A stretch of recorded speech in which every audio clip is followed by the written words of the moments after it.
em preservar o meio ambiente, afinal, se eu for salvo depois da morte, por que eu tenho que me preocupar com o corguinho? Não é? Não tem problema. No entanto, a concepção espírita e a concepção espiritualista, talvez a gente possa ser mais preciso ainda, apontando aqui as concepções reencarnacionistas de mundo, vão olhar para a vida como uma parte num longo processo. E isso faz total diferença. Imaginem um colar de pérolas. Cada conta, cada pérola, uma existência. O fio, a vida. Em um fio, incontáveis contas. Inumeráveis pérolas. Portanto, várias vidas. E cada uma dessas oportunidades em que a vida espiritual mergulha na matéria, a que nós chamamos encarnação, é também uma parte da nossa jornada de iluminação. De forma que a vida humana, sob a concepção espírita, não é um fim em si mesmo, é um meio, e um meio que não se encerra nas questões materiais. Ele tem como objetivo ampliar a nossa noção como espíritos a respeito da nossa verdadeira natureza. E por que é importante dizer como pensa a vida, talvez o ateu, o materialista, ou talvez o religioso tradicional e o espírita? Porque isso faz total diferença. Se nós não conseguimos pensar a respeito da mudança que o pensamento espírita imprime na nossa rotina, o resto não faz também nenhum peso. Reparem bem como que isso é delicado. Allan Kardec inicia o Livro dos Espíritos com a pergunta: que é Deus? Pergunta número 1. E os Espíritos respondem: Deus, a inteligência suprema, a causa primária de todas as coisas. Kardec parece que não entendia absolutamente nada de publicidade. Porque esse tema é um tema ultra espinhoso. Porque a primeira questão tem que ser sobre Deus. Já pararam para pensar como o livro seria sucesso se ele começasse pelo livro 4, que fala sobre as penas e gozos futuros, e ensinasse para as pessoas que não existe inferno? Seria um sucesso. Se falasse de mediunidade, e aí então trouxesse para nós a lógica de que os entes queridos que amamos e que morreram não sumiram, e não tão distante de nós, muito pelo contrário, tão perto, as pessoas leriam muito mais. Mas Kardec começa com Deus não por uma questão de falta de orientação publicitária. É porque o princípio fundamental da concepção espírita é Deus. A gente não tem uma clareza a respeito de que Deus não é mais um homem de barba branca que fica num trono dizendo: hoje eu estou interessado em fazer alguma bagunça lá em Rio Preto, né? Se Deus não é alguém que vai dizer: aquele ali rezou para mim bem, eu fiquei satisfeito, vou dar um presente para ele, vou deixar trocar de carro, né? Se a gente não rompe isso no Espiritismo, o resto inteiro da doutrina não faz sentido. Isso então vai impactar no fato de que toda a nossa fala daqui para frente, ela está baseada na lógica de que nós olhamos para a reencarnação e compreendemos que ela é capaz de ajustar a lente dos nossos óculos. Tudo bem? Assim a gente faz um acordo. Se você diz: eu não acredito em reencarnação, isso para mim é uma coisa sem sentido, daí talvez você vai achar o resto da palestra inteira um tédio. Mas se você tem alguma esperança na reencarnação, vamos continuar a partir daqui. Não importa se você é materialista ou se você é reencarnacionista. Se a gente deslocar um pouco agora a nossa atenção para a própria vida dos seres, há uma coisa que unifica todos os indivíduos. E isso unifica inclusive você e o seu cachorrinho, você e um porquinho da Índia, ou um peixe. Todos os seres que existem na Terra, a todo momento, estão à procura da felicidade e das causas da felicidade. Quando a gente tem um cachorro filhote, isso fica claro de perceber. Se você coloca um balde de ração para ele, ele come o balde de ração, né? Sem a menor noção de saciedade, porque ele está em busca de prazer, e o prazer causa uma sensação de felicidade. Todos nós, a todo momento, estamos buscando superação do sofrimento e conquista de felicidade. Inclusive, é isso que traz todos nós essa noite ao Allan Kardec. A noção de que existe algo na nossa vida que talvez precise ser ou reparado, porque foi fendido, trincado, quebrado, ou a sensação de que, eu tenho até uma vida muito boa, mas parece que falta alguma coisa que me daria mais sensação de completude, de inteireza. Não é verdade? Por isso que eu vou na casa espírita, por isso que eu busco um estudo. Então, essa busca é o que define a nossa condição de seres vivos. Onde reside o problema, meus amigos? Nós quase sempre associamos esta felicidade que a gente busca a um estímulo de prazer. E mais ainda, a um prazer que seja externo e consciente. Ninguém é infeliz comendo chocolate. Não é? Quando você às vezes está estressado, nervoso, você diz assim, eu não consigo me controlar, de noite eu saio da cama e assalto a geladeira. A geladeira é sua, você não está assaltando nada. Né? Mas a gente tenta compensar aquela angústia comendo, não é? Percebem? A gente sempre está em busca de alguns estímulos externos como fonte da nossa felicidade. E isso é uma realidade até certo limite. Se alguém aqui tivesse com muita fome agora, não conseguiria prestar atenção na palestra. Se alguém aqui tivesse com muita sede ou apertado para ir ao banheiro, vai precisar levantar e ir ao banheiro, porque senão não consegue. O frio, o calor, tudo isso tem um impacto na nossa capacidade de olhar para a realidade. Só que ainda assim, essas coisas que são muito concretas, que fazem parecer que toda a nossa felicidade está exatamente na nossa consciência, uma notícia ruim. Não dão conta de resolver o problema? Porque existe uma parcela da nossa mente que não é consciente de si mesmo. E é aí que mora quase todos os problemas. Nós tivemos vários demolidores da cultura ocidental no século XIX. Nós começamos, talvez, com Darwin, que vai dizer, olha, temos um ancestral em comum e não é com os anjos, é com os primatas. Inclusive, há muitas charges do século XIX, exatamente do mesmo período que Kardec estava estudando, que mostram o Darwin vestido, um macaco vestido de cartola, fraque, e dizendo que era o Darwin. Né? Darwin, ele começa a solapar a ideia da religião tradicional. Depois dele, e vejam, aqui eu não faço nenhuma menção do ponto de vista de bandeira política, mas do ponto de vista sociológico. Nós tivemos os pensamentos de Karl Marx, que geraram a Revolução Russa e que tiveram um impacto tremendo no século XX. Depois de Marx, tivemos Nietzsche, o filósofo da potência do homem. Nietzsche vai escrever num dos seus textos, o anticristianismo, o anticristo. Já a palavra cristianismo é uma mentira, um engano. Houve só um cristão no mundo e ele morreu na cruz. Nós matamos o cristianismo, crucificamos os evangelhos. Ele, junto com Darwin, junto com Marx, vão ser grandes críticos daquela sociedade tradicional. Isso culmina com Freud no início do século XX, dando origem à psicanálise. E o Freud talvez seja o mais duro da gente ouvir, porque ele vai dizer que o homem já não é senhor da sua própria casa.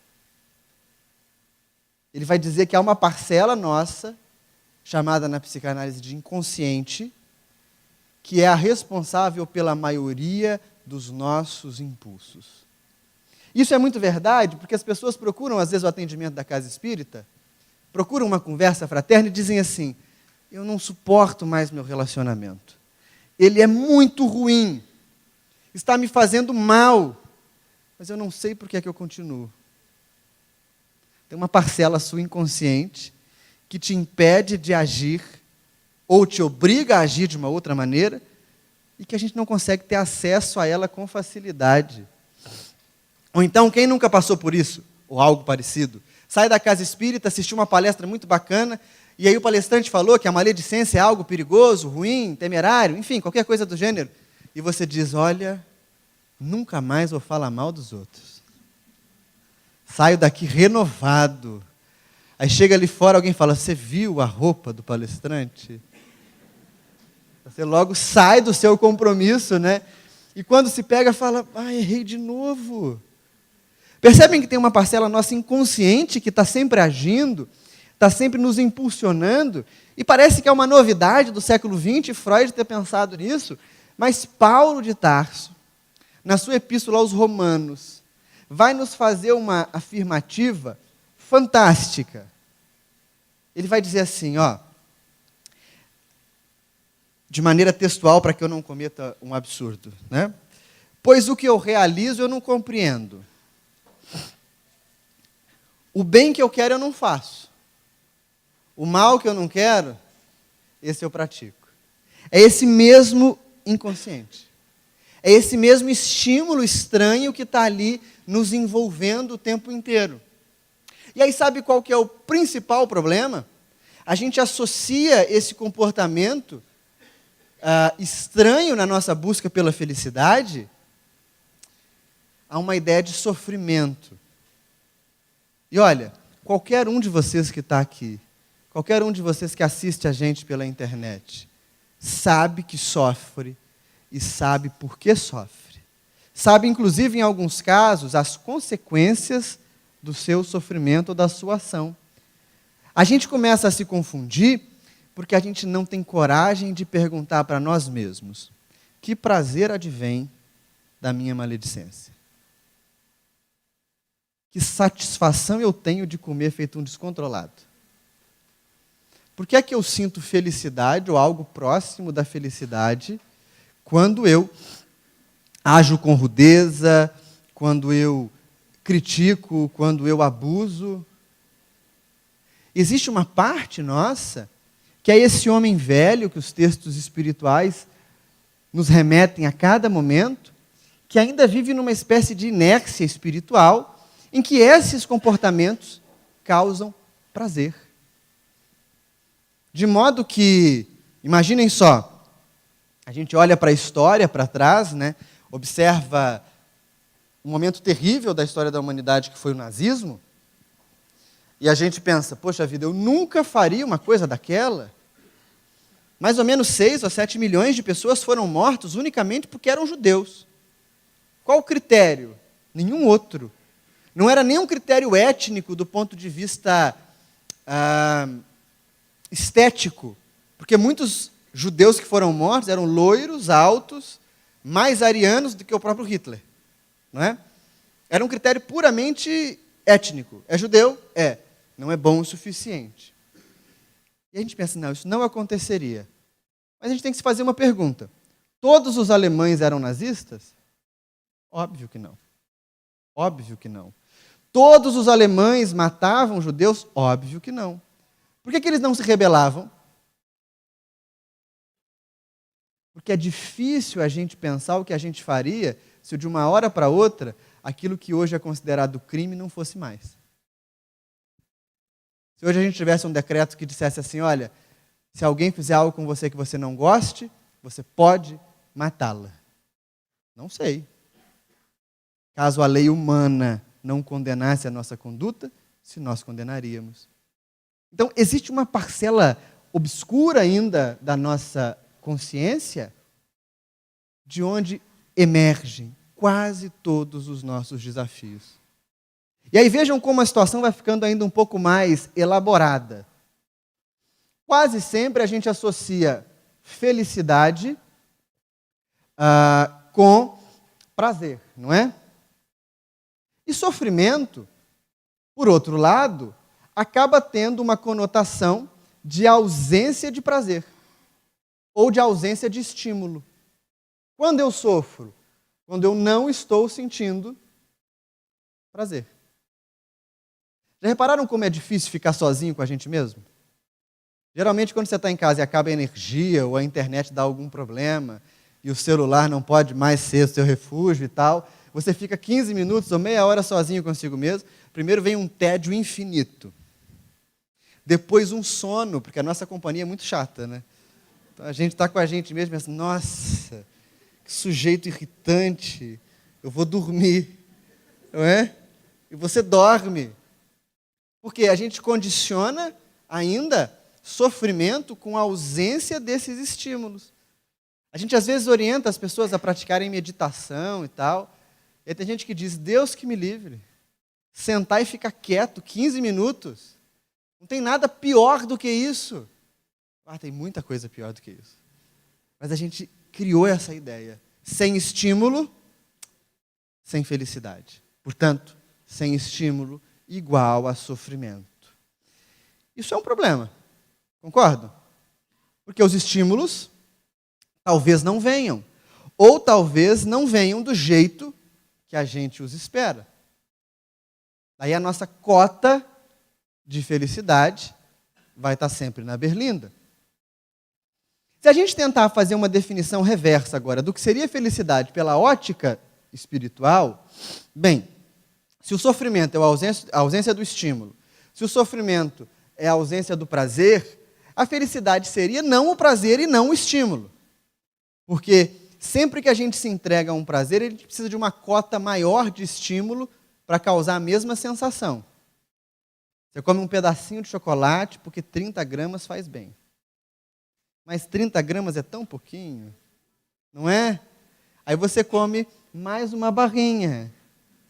Mas é um pecado deixar metade só no saco, né, no pacote. Daí você come 70%. Mas o que é um pedacinho sobrando? Não é?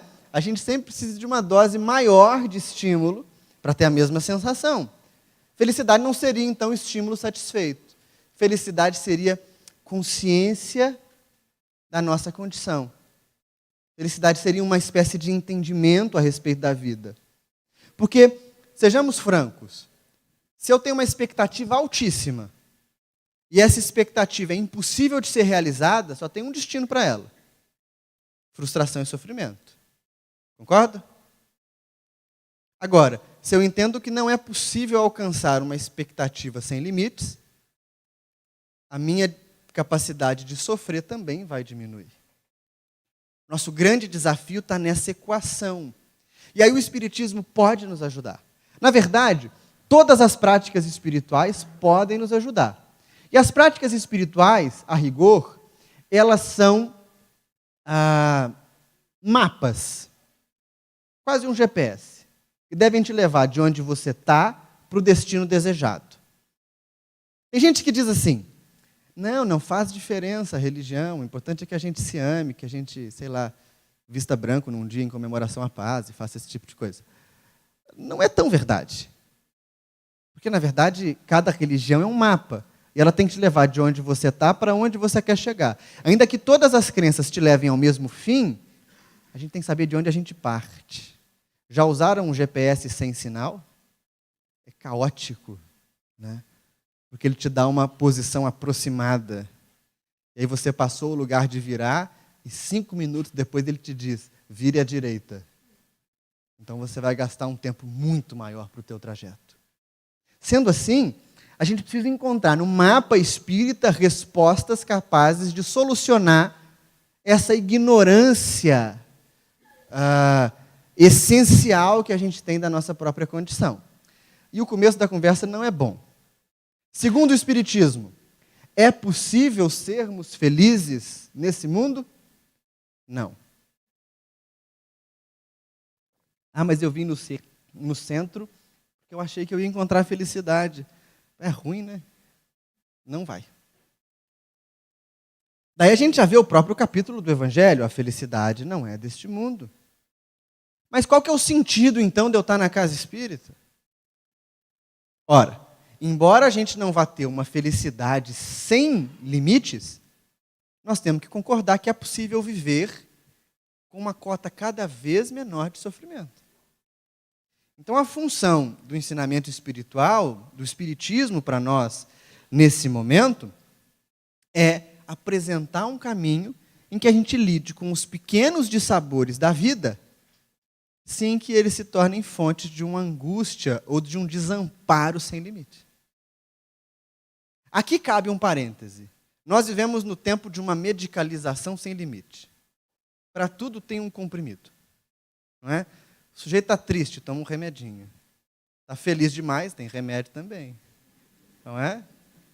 É indisciplinado, tem remédio. É disciplinado demais, dá alguma coisa para ele. Nós vivemos numa disciplina biológica muito grande, em que cada vez mais comportamentos que são humanos vêm se tornando objeto da nossa insatisfação. Isso é perigoso, porque estar um pouco triste, ser um pouco insatisfeito, lidar com alguma frustração, não é nenhum monstro, é da condição humana. Eu sou professor. No 2º ano do ensino médio, portanto, uma aluna que devia ter 15, 16 anos, talvez eu já tenha contado isso aqui em Rio Preto, aqui no Allan Kardec. Ela me traz uma prova na qual ela havia perdido 2 décimos. 2 décimos é nada, não é, gente? Porque ela fez alguma confusão conceitual. E ela disse: professor, eu quero que você reveja a minha prova. O que você quer que eu reveja? Qual é o problema? Não sei. Mas não dá para rever o que eu não sei. Por que você quer que eu reveja? Porque eu quero fechar a prova. Por que você quer fechar a prova? Porque eu até hoje nunca deixei de fechar uma prova. Acredito que ela tenha exagerado, né? Não é possível que coube a mim essa tarefa, né? E eu disse a ela: e o que tem isso a ver? Eu nunca deixei de fechar uma prova e não vai ser a sua que eu vou deixar de tirar nota máxima. Eu olhei para ela, na hora me veio na cabeça, que momento triste, né? Disse: minha filha, o nome disso é frustração. Eu sinto que você não tem aprendido isso antes. Vai aprender agora. Não vou rever sua prova. E ela ficou descompensada. A gente não naturaliza os nossos sentimentos humanos. E isso é um grande problema. No Evangelho segundo o Espiritismo, por que eu disse isso tudo? Eu vou voltar rapidinho só para ficar bem claro. Sentisse um pouco triste, sentisse um pouco angustiado, sentisse um pouco deslocado, com medo da vida, não é patológico, meus amigos. É humano. Então a gente precisa reaprender a ser humano. No Evangelho segundo o Espiritismo, no capítulo 5, Bem-aventurados os aflitos, instruções dos espíritos, há um item chamado tormentos voluntários. O item 23, uma mensagem ditada pelo espírito Fenelon. E é muito interessante porque a gente vai perceber o seguinte: ora, se a gente tem uma dificuldade de enxergar a realidade de maneira concreta, ou seja, de perceber que é impossível ser feliz plenamente, se a gente tem uma dificuldade de compreender que há uma parcela da nossa própria mente que não está consciente, que não é lúcida de si, a gente vai ficar diante de uma outra realidade. Boa parte, se não a maior parte dos nossos sofrimentos nessa vida, não tem nada a ver com lei de reencarnação. Não tem nada a ver com karma, expiação. Tem a ver com o nosso comportamento cretino. Se você é mal educado com todos os indivíduos, não faz sentido que você espere que eles te tratem bem. A maneira como a gente enxerga a realidade vai gerar nessa vida mesmo as condições para que a gente colha as nossas atitudes. E a gente quase sempre se esquece. A família vivendo um problema, a gente diz: deve ser coisa reencarnatória. Eu devo ter sido esposa ou filha ou mãe do meu marido e eu estrangulei ele na outra vida. Nessa vida eu não suporto olhar para a cara dele. Né? E daí isso alimenta uma fantasia na nossa cabeça. Né? É do passado. O que eu vou fazer então para resolver o problema da minha casa? Vou tomar um passe. E é óbvio que não funciona. O passe pode até te deixar numa condição moral mais aberta para perceber que é preciso mudar comportamentos. O passe pode te ajudar a ter calma, a se fortalecer. Mas você não toma um passe, chega em casa e o marido diz assim: ai, que vontade que eu estou de te perdoar. Né? ou de te pedir perdão. É uma questão humana. Nós achamos também equivocadamente que de uma vida para outra a gente resgata todos os nossos problemas passados. Não tem como ser assim, porque se fosse, Deus seria um sádico. Imagina quem tem filho, sobrinho, né, ou crianças próximas de você. Quando você põe uma criança de castigo, quando você diz que ela tem que pegar o papel que jogou no chão, arrumar os brinquedos, você nunca dá uma ordem sem explicação. Ou não deveria. É muito importante que a criança saiba que está juntando os brinquedos porque ela brincou e ela deve guardar. Também é muito importante que ela saiba que ela talvez não esteja saindo agora para brincar com os coleguinhas porque ela foi muito mal educada. Ela bateu num amiguinho, ela descumpriu algum compromisso de casa, enfim. Toda medida disciplinadora só tem razão de ser se ela for capaz de gerar no indivíduo reflexão sobre o próprio ato. Quando nós reencarnamos, muitas das nossas ações erradas não são conscientes para nós ainda. Portanto, a gente nasce com uma cota de resgate desse tamanhozinho assim, ó, que vai ampliando-se na medida que a gente também amadurece. Do contrário, a gente não suportaria. Imagina o que seria para nós ter clareza na mente de todos os equívocos passados. Lembrar de todos os nossos desafetos. Saber de tudo que aconteceu nas últimas 1000 vidas que a gente viveu. Nossa, eu nem saí da cama. Não é? Portanto, essa ideia fantástica e romanceada, minha vida é difícil porque o meu passado é tenebroso. Olha, teu passado é um passado comum, como a maioria do passado de todos nós. O que a gente precisa fazer é entender como que se põe o pé no chão para viver a vida agora. Para resolver as causas atuais das aflições. Aí a gente consegue mudar a chave. Na mensagem Tormentos Voluntários, os espíritos vão apontar para nós alguns fatores que são responsáveis pela nossa confusão e, portanto, do nosso sofrimento. Primeiro fator, nós temos muitas ideias que são eternalistas. Ou seja, nós olhamos para o mundo material e entendemos que as coisas não vão se modificar.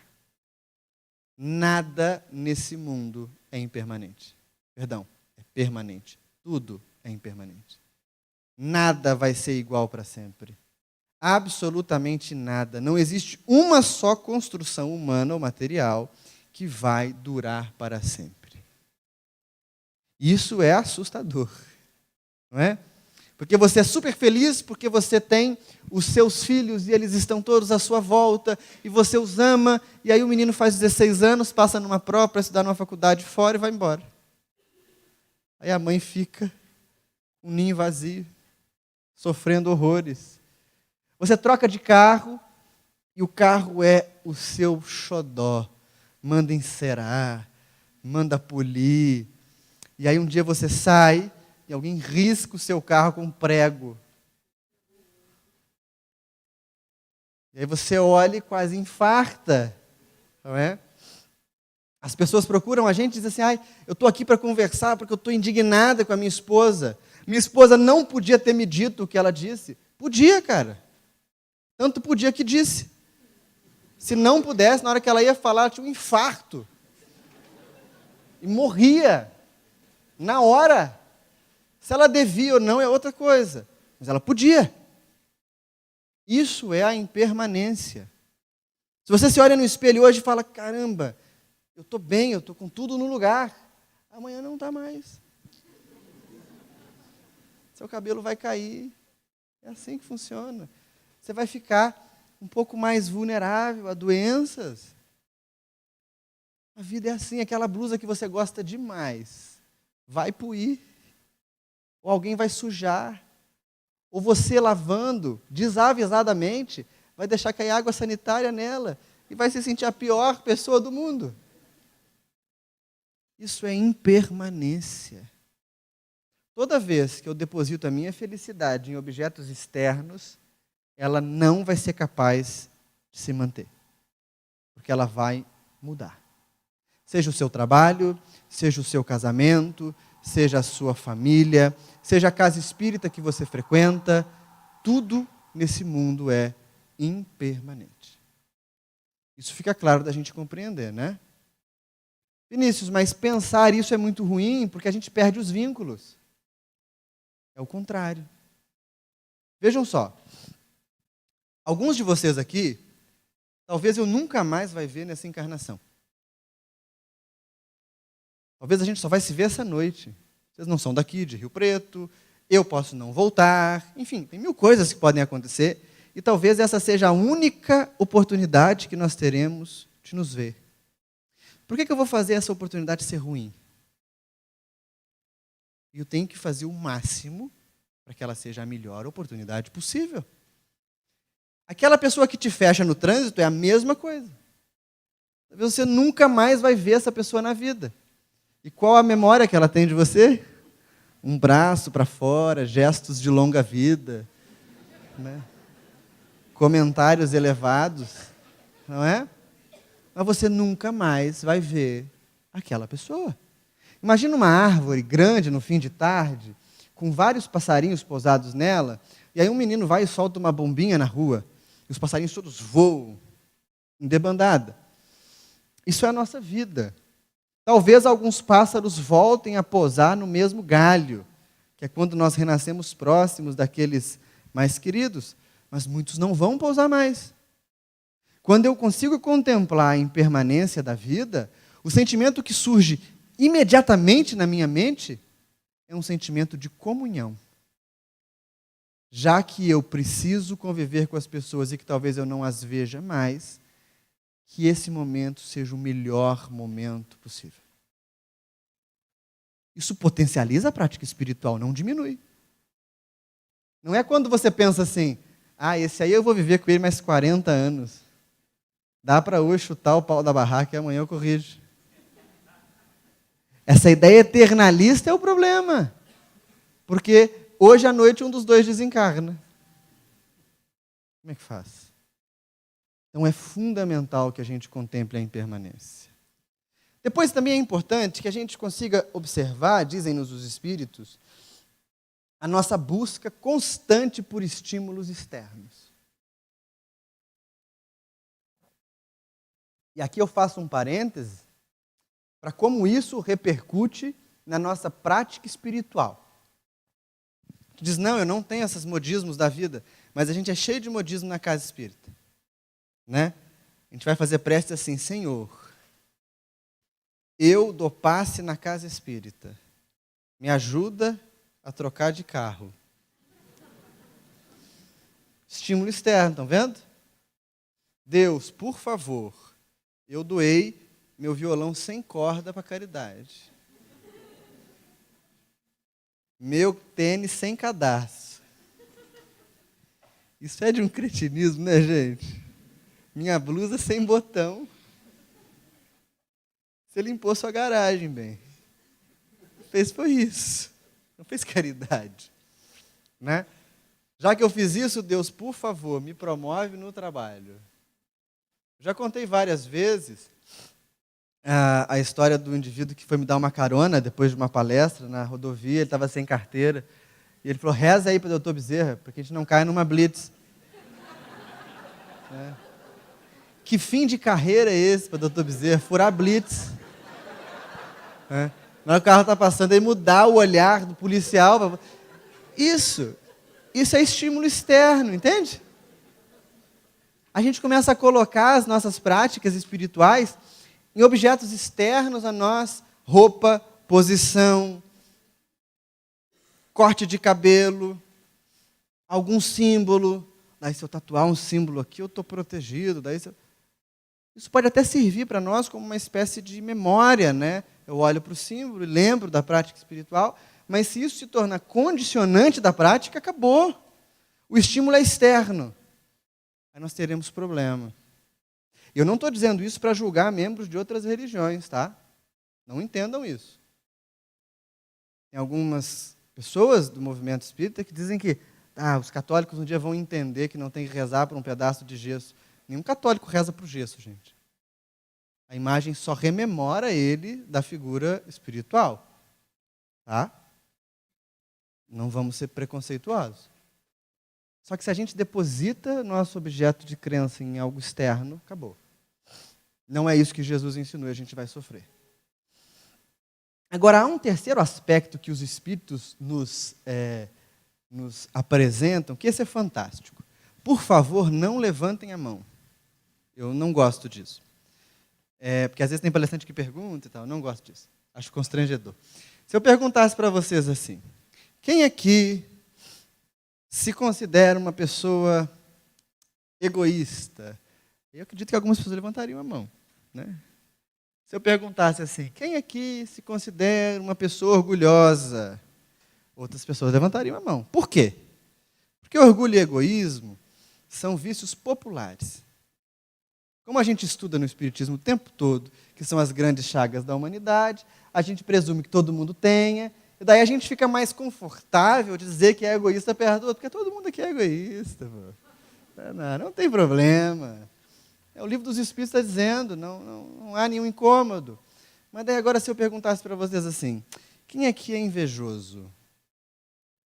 Aí seria mais constrangedor para alguém levantar a mão. Aí se tivesse um casal, uma família, e alguém levantasse a mão e o outro não, mas esse que levantasse dissesse assim, você é. Não ia dar muito certo, né? Ia gerar um problema. Porque a inveja não é um vício popular. Muito pelo contrário. A gente diz assim, eu tenho inveja? Claro que não. Invejoso? Ciumento, eu? Não. Só que a gente se esquece, os Espíritos apresentam isso para nós, que a inveja é uma espécie de vitamina dos venenos da nossa mente. O invejoso, ele é orgulhoso? Claro que é. O fulano trocou de carro e eu não. Eu mereço mais do que ele. O invejoso é egoísta? Claro que é. Eu quero para mim primeiro, depois se der para o outro. É ignorante? Tremendamente, porque de cara não reconhece a impermanência. É raivoso? Muito. E como ele não consegue desfazer a conquista do outro, quando você vai conversar com um invejoso, diz assim, mas fulano é incrível, não é? Incrível, mas... E o mas desconstrói tudo que você falou antes. Não é? A inveja é um câncer da nossa prática espiritual. E ela tem um grande poder destrutivo, porque, como síntese, ela nos impede de sermos felizes e de nos alegrarmos com a felicidade do outro. A inveja é a antítese do pensamento cristão. Isso tem que ficar claro para nós. Sabe por quê? Hoje a gente tem uma onda muito forte de autoajuda, que é um pouco das consequências do mercado religioso em que a gente vive. Talvez há 50, 100 anos, uma pessoa que nascesse católico, seria católico a vida inteira. Não teria nem possibilidade de sair da comunidade católica. A gente tem aquelas famílias espíritas que são tradicionalmente espíritas, desde o fim do século XIX, século XX inteiro, foram guerreiros, né, lutaram pelo espaço do espiritismo e tal, não havia possibilidade de mudança. Hoje, nós vivemos num grande supermercado religioso. Você empurra o seu carrinho por aí e diz assim, eu quero um pouquinho de reencarnação espírita.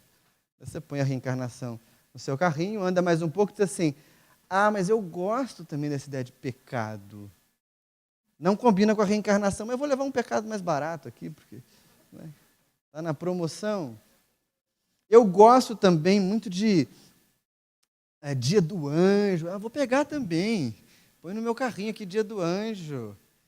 Roupa. Gosto de roupa. Gosto de roupa. Gosto de Chico Xavier. Deixa eu botar aqui tudo junto. Mas sou admiradíssimo com Sai Baba. Aí você pega no fim, tem um carrinho com todos os seus quitutes religiosos, não é? E isso acaba fazendo com que a gente quase nunca viva uma prática religiosa naquilo que os seus princípios apresentam, e a gente viva mais de acordo com a nossa leitura descontraída, né, com a nossa releitura do processo. E aí há um problema curioso nisso tudo, quando a gente olha para o cristianismo e para os ensinamentos modernos de alto amor, de alto perdão, de alto tudo isso, né? E há uma pegadinha. Porque a gente pensa assim, eu preciso primeiro me tornar alguém melhor para ajudar os outros. Eu não estou preparado para servir. Então, primeiro eu preciso me perdoar, primeiro eu preciso... Tudo isso. É uma espécie de egoísmo gourmet que a gente vive, né? E por que é um egoísmo gourmet? Porque Jesus, quando despachou os discípulos, ele não disse assim, gente, vai todo mundo para a casa do Pedro, vamos fazer uma roda lá de conversa, cada um se perdoa e tal, quando vocês estiverem bem, aí vocês vão por aí ensinando o Evangelho. Jesus faz o contrário, diz, olha, saiam pelo mundo, curem doentes, expulsem demônios, falem em nome do reino, e quando vocês forem abrir a boca, vocês não vão saber o que dizer. Não tenham medo, porque vocês serão intuídos. E no meio do caminho eu encontro com vocês. O cristianismo tem uma mágica. No cristianismo, e o espiritismo se insere na tradição moral cristã, só há crescimento vertical na medida que o indivíduo se desloca horizontalmente. Portanto, é na capacidade que nós temos de gerar benefício para os outros que nós geramos benefício para nós. É na capacidade que nós temos de sentir felicidade com o outro que nós sentimos felicidade conosco mesmo. É quando eu sou capaz de perdoar o outro que eu descubro como me perdoar. É quando eu amo o outro que eu descubro como me amar. Portanto, se eu subverto essa ordem, eu entro em confusão, não dou conta. Sendo assim, a inveja é um câncer, porque ela te impede de sentir felicidade com a felicidade do teu companheiro. A gente até sente um pouco de felicidade quando é alguém perto, né? Quando é um filho, às vezes um irmão, não é? E no momento que a gente começa a perceber a alegria ao ver o outro alegre, é porque a semente do Evangelho iniciou o seu desabrochar. Então vejam, boa parte dos nossos sofrimentos são fruto do eternalismo, da busca desenfreada por estímulos externos e da nossa inveja.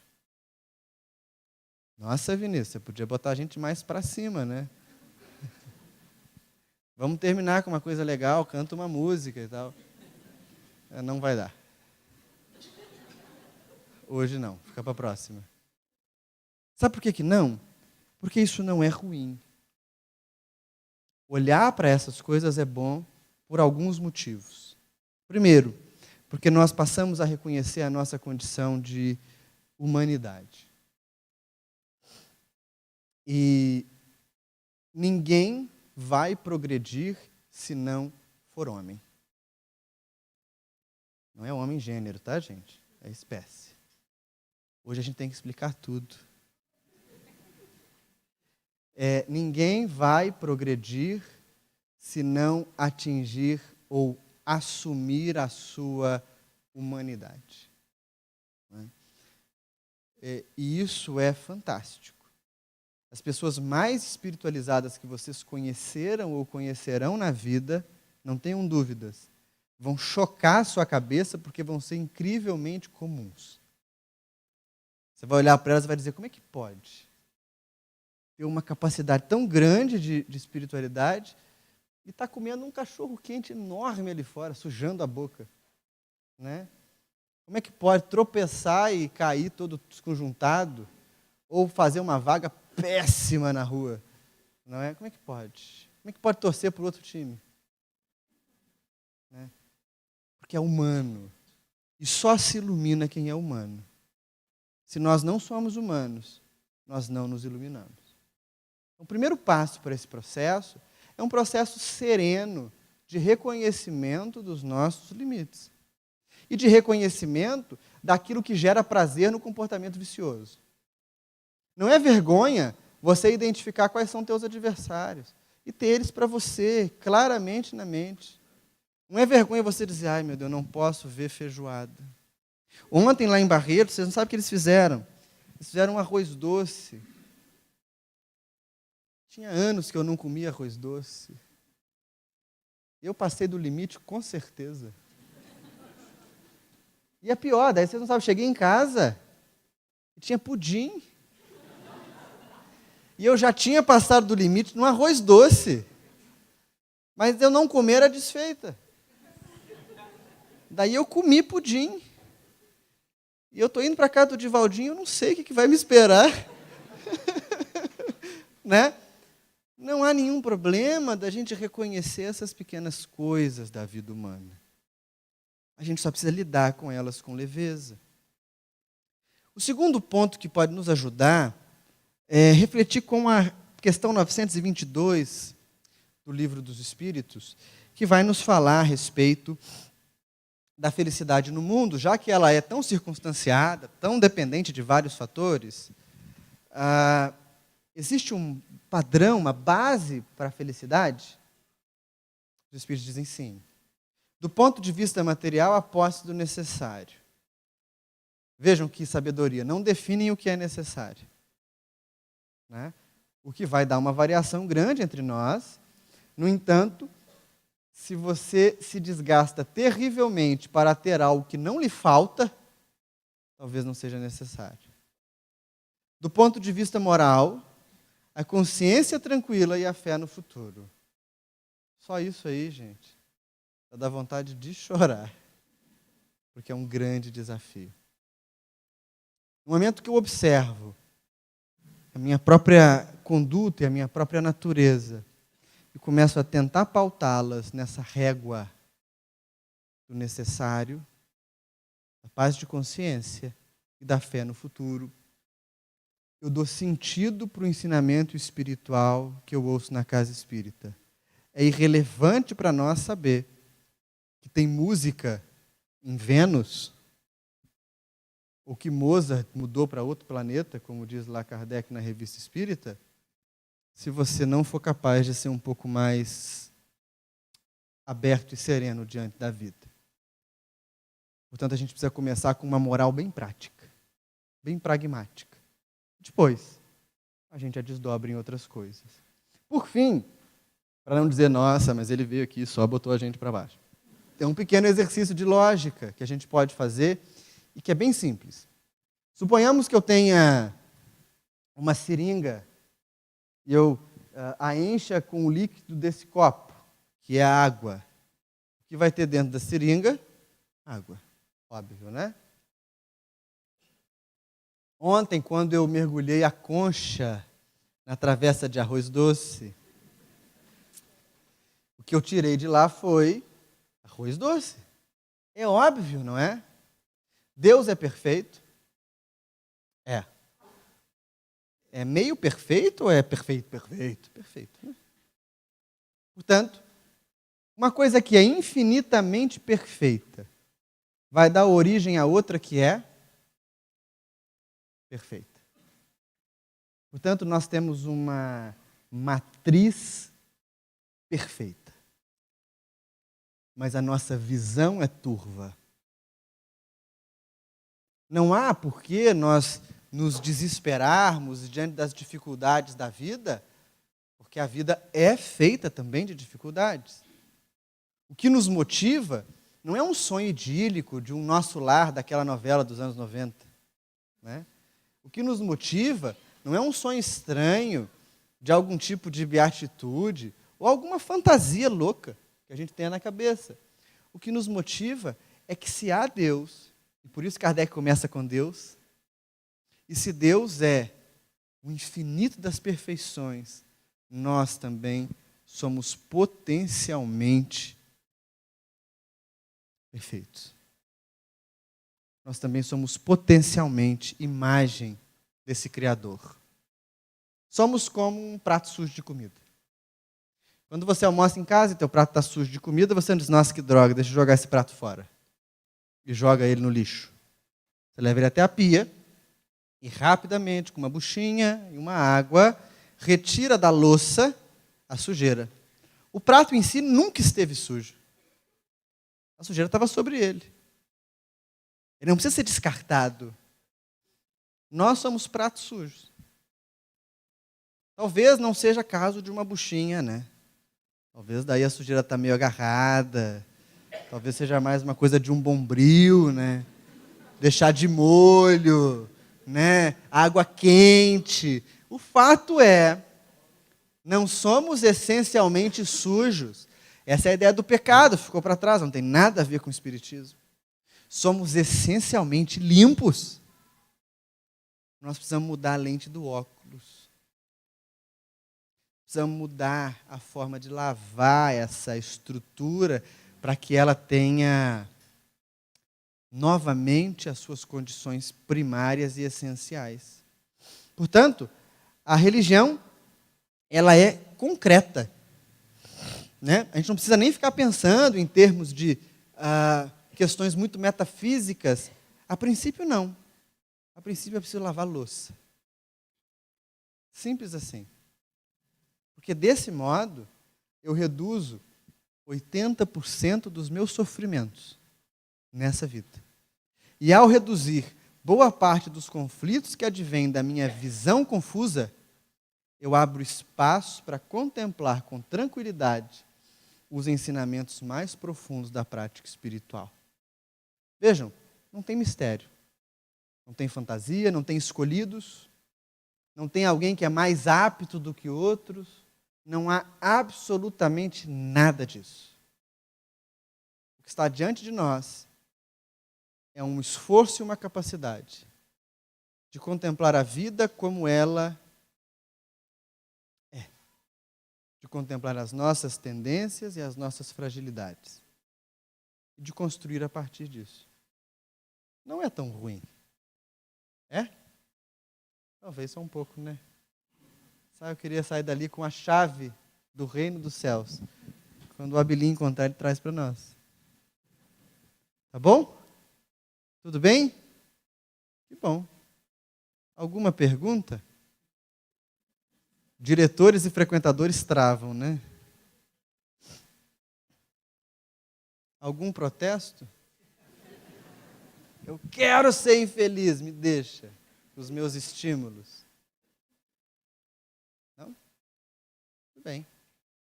Eu agradeço o carinho de vocês, de me ouvirem por essa uma hora. Na segunda de novo, né, Belém? Aí é outro tema. Não sei se vai botar vocês mais para cima. Não lembro qual que eu passei. Mas é bom também. Venham. Vai ser bom. Porque se o ensinamento espiritual não incomodar, ele não é legítimo. Há uma música, e eu encerro com ela, de um companheiro do Rio chamado, acho que é Luiz Antônio, Luiz Cláudio Mileco. O Mileco tem uma trajetória muito interessante, porque ele ficou cego muito novo. E ele empreendeu o resto da vida dele cantando, compondo, e criou uma associação para traduzir as obras espíritas fundamentais para o braille. Eu não sei se vocês têm algum deficiente visual na família, mas as obras em braille são muito maiores, né? Um livro das obras básicas é uma pilha enorme, não é? E ele conseguiu fazer muita coisa. É uma música dele, famosa, chamada Ele Veio. E eu fico pensando sempre, tenho que montar um estudo sobre essa música, porque foi a definição de Jesus mais perfeita que eu já vi até hoje. É simples, são 3 ou 4 estrofes, curtas, e numa das estrofes ele diz assim: Ele veio e agitou a nossa alma, e tirou a nossa calma, mas nos trouxe a sua paz. É isso.